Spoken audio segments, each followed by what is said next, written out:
Joining me on the telephones, former Major League Baseball player and current baseball analyst, Ron Darling.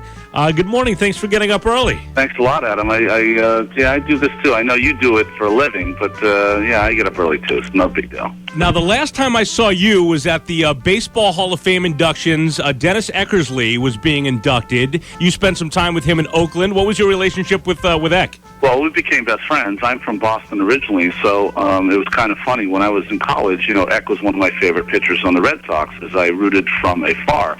But it was pretty funny to end up playing with him and to play with, you don't get a chance to play with many Hall of Famers. I did, and that's always a great thing. Now, you were born in Hawaii, but you did spend a lot of time in Central Mass. I mean, we're here in Worcester. You spent some time in the Worcester area. Oh, I did. No, I'm from Millbury, the true and true. I grew up, went to high school in Shrewsbury.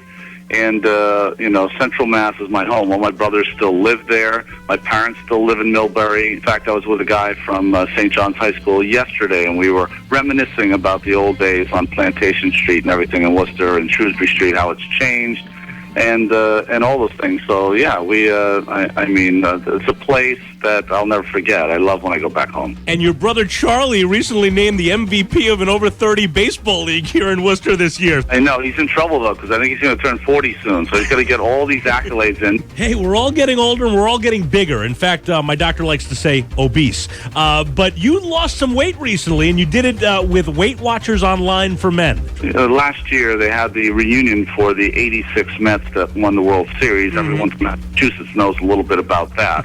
And I saw all of us in a uniform, and I saw myself in particular, and I said, boy, I'm not really happy with the way that uniform fits.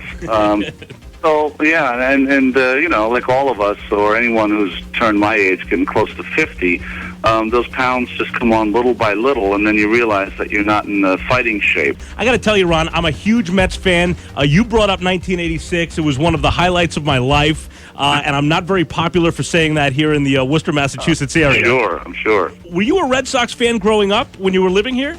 Of course. I'm still a Red Sox fan. I fell in love with the Red Sox in 1967, the impossible dream year, with Yaz and Joe Foy and George Scott and all those guys, Jim Lombard. I fell in love with the team. So, yeah, it was the strangest thing to be on this New York team and leaving 60 tickets. And I think only my mother really wanted me to win. Everyone else wanted me to do well, but for the Red Sox to win. So it was a strange World Series.